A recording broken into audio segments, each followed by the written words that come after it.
সব কাজই সবার মোটামুটি জেনে রাখা উচিত। সেই কারণে আমি কিছুদিন আগে মায়ের কাছে টেলারটা একটু শিখে নিয়েছি। তো আজকে ফাইনালি অনেকদিন পর ভাবলাম টেলার মেশিনটা নিয়ে একটু বসি। যেহেতু মা ওইদিকে রান্না করছে, তো মেশিনটা চালানোর সঙ্গে, সঙ্গে খেয়াল করিনি সুতোটা খুলে গেছিলো।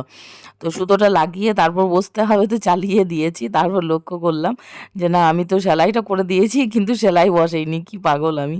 তো যাই হোক, যথারীতি আবার সুতোটা ঠিক করে তারপর ভোলে বাবার নাম নিয়ে তারপর কি করব, কুর্তি দিয়ে ডাইরেক্ট শুরু করিনি। কারণ হলো প্রায় ইদানিং ১-২ মাস হলো ১-২ বার ট্রাই করেছি, মা দেখিয়ে দিয়েছে।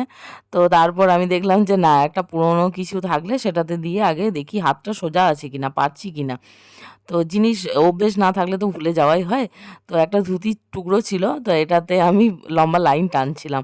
সেই যেমন হাতে খড়ি হয় বাচ্চা ছেলেদের, ঠিক সেরকম। তো যাই হোক, আমার কাজ চলার মতো হলেই হবে। আর যে কুর্তিটা নিয়ে বসবো, আমি বসেছি, সেই কুর্তিটা শুধুমাত্র সেলাইয়ের ওপর সেলাই চাপাতে হবে। আর বাদবাকিগুলো আছে সেগুলো অল্টার করতে হবে। তো অল্টার করাটা একটু টাফ আছে। সাইজের ব্যাপার আছে, যেমন দেখিয়ে দেবো। তো ওগুলো মাকে দিয়ে করাবো, হোক। মা ততক্ষণে রান্না সেরে নেবে। আর এটা আমি একটু অভ্যেস করি। তো আমি দেখলাম যে হ্যাঁ, বাহ! সুন্দর হয়েছে। ফার্স্ট টাইম ট্রাই করেছি, তো ভালোই হয়েছে। তো কাজ করতে চাইলে, ইচ্ছে থাকলে অবশ্যই করা। যেহেতু যাই হোক, বড়, বড় ডায়লগ দিচ্ছি। পারছি বলেই ডায়লগটা দিতে পারছি। যাই হোক, আ এখন এই একটা কেউ ব্লাউজের কাট দিয়ে দিলে কোনোদিনই বানাতে পারব না। এতটাও আমি আ ইয়ে না, মানে অধ্যক্ষ না। তো যাই হোক, কুর্তিটা নিয়ে বসলাম। ঠিকঠাকভাবে লাগিয়ে নিই সুতোটা। আর ঠিক জায়গায় অ্যাডজাস্ট করে নিলে আবার কি, পা চালালেই একদম লম্বা লাইন টানবে। ও আর কিছু করার দরকার পড়ে না তো। দেখতেই একটু ভয় লাগে, আর কিছু না। তো সুন্দরভাবে করে নিয়েছে। আর দেখুন, যেহেতু আমি রামনবমীর আগের ভিডিও অনেকদিন পর আপলোড করছি।